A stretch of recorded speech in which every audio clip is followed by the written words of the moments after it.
پہلی چیز تو یہ ہے کہ ہمیں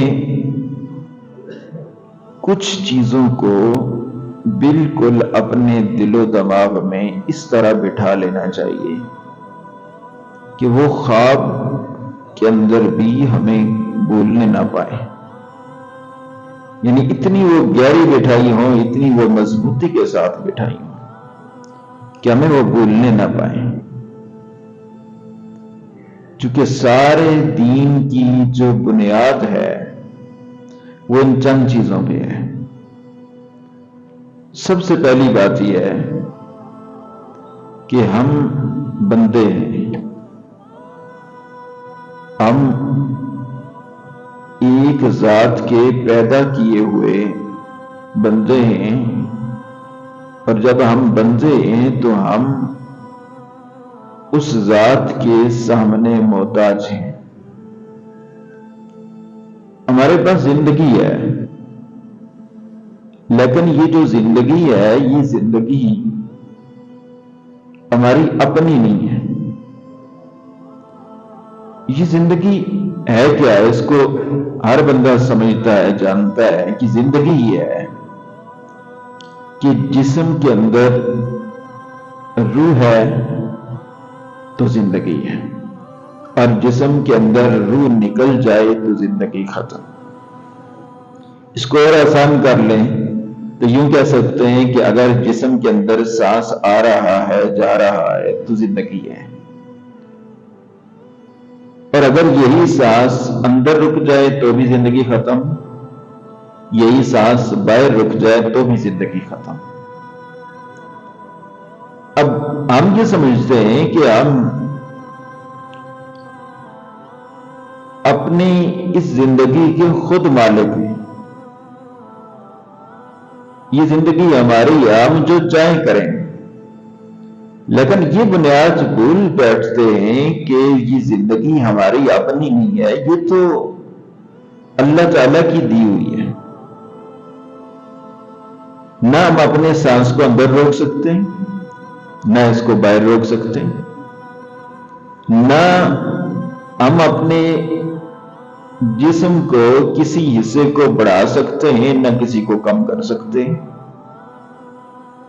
نہ ہی اس کے اندر کسی قسم کی کوئی تبدیلی ہے، کوئی چاہے بیماری کی صورت میں ہو یا کسی اور صورت میں، تو ہم اس کو نہ روک سکتے ہیں نہ اس کو لا سکتے ہیں. ہماری زندگی کا معاملہ یہ ہے کہ ہم تو بالکل مجبور ہیں، اور یہ مجبوری، یہ محتاجی کس کی ہے؟ یہ اللہ رب العالمین کی ہے. جب بندہ یہ سوچ لیتا ہے، اس بات کو دل و دماغ میں بٹھا لیتا ہے کہ میرا کچھ بھی نہیں ہے، یہ تو سارا اس مالک کا ہے، اس خالق کا ہے، تو پھر اس بندے کے لیے زندگی میں صراط مستقیم پر چلنا آسان ہو جاتا ہے. یہ بات تقریباً ہر مسلمان جانتا ہے، اور وہ خاص طور پر وہ لوگ کہ جو صوفیاء کرام کی تعلیمات سے کچھ شغف رکھتے ہیں، پڑھتے ہیں، سنا انہوں نے کہ اللہ والے یہ کہتے ہیں کہ بندہ اپنے آپ کو غفلت سے بچائے. چونکہ غافل جو لوگ ہیں نا، وہ اپنی زندگی کو تباہ کر بیٹھتے ہیں. غافل بندہ اپنی زندگی ضائع کر دیتا ہے. غافل بندہ جو ہے وہ سب کچھ ہونے کے باوجود بالکل خالی ہاتھ دنیا سے جاتا ہے. اب وہ غافل کون ہے؟ یعنی اس بندے کو غافل کہیں گے تو کس بنیاد پر کہیں گے؟ تو جس بندے کے دل و دماغ سے یہ بات نکل جائے کہ میں محتاج ہوں اللہ کا، اس کی طرف جو ہے وہ مجھے حاجت ہے، میرا اپنا کچھ بھی نہیں ہے، اور وہ میرا مالک ہے، میرا خالق ہے، جیسے چاہے وہ کرے، یہ بات اگر بندے کے دل سے نکل جاتی ہے تو بندہ غافل ہو جاتا ہے. ہماری کیفیت یہ ہوتی ہے کہ ہم اپنی زندگی کے خود مالک بنے بیٹھے ہوتے ہیں. ہم یہ کہتے ہیں کہ زندگی ہماری ہے، ہم اس کے مالک ہیں، جو چاہیں کریں. کون ہے کہ جو ہمیں روک سکتا ہے؟ کون ہے جو ہمیں کسی بات کو جو ہے وہ کہے کہ تم یہ کیوں کر رہے ہو؟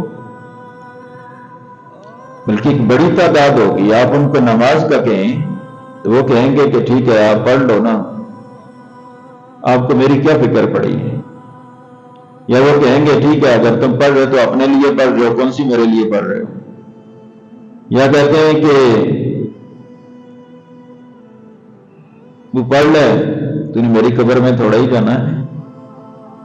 یہ چیزیں کب ہوتی ہیں؟ یہ تب ہوتی ہیں جب بندہ اپنے آپ کو اپنی زندگی کا مالک سمجھتا ہے.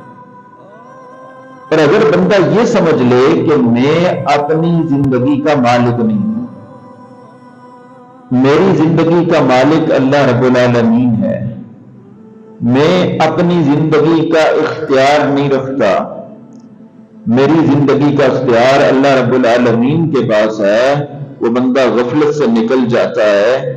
اب وہ پھر اس راستے پر چلتا ہے جس راستے پر اسے نجات ملتی ہے.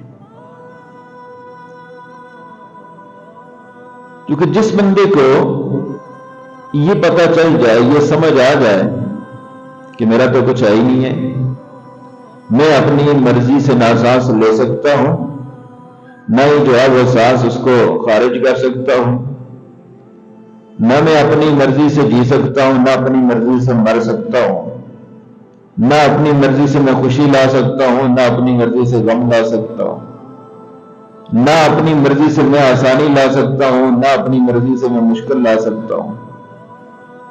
میں اپنی مرضی سے کچھ بھی نہیں کر سکتا. یہ جو کچھ ہو رہا ہے یہ اللہ کی مرضی سے ہو رہا ہے. اب تو اس کے پاس کچھ نہ رہا.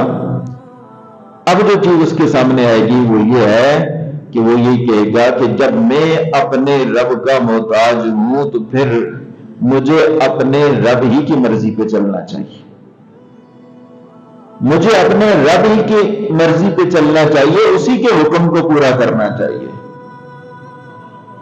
اور تباہی تب ہے، ہلاکت تب ہے، غفلت تب ہے کہ جب بندہ اپنی زندگی کا خود مالک بن بیٹھتا ہے. اب یہ وہ بنیادی چیز ہے کہ جس کو ہم اپنی زندگی میں اپنے دل و دماغ میں بٹھا لیں، ایک وظیفے کے طور پر صبح و شام اس کو جو ہے نا وہ دہراتے رہیں، دل و دماغ میں یہ پختہ ہو جائے تو زندگی میں کسی بھی معاملے میں بندہ غفلت کا شکار نہیں ہوتا. یہ وہ پہلی چیز ہے کہ بندہ اپنے آپ کو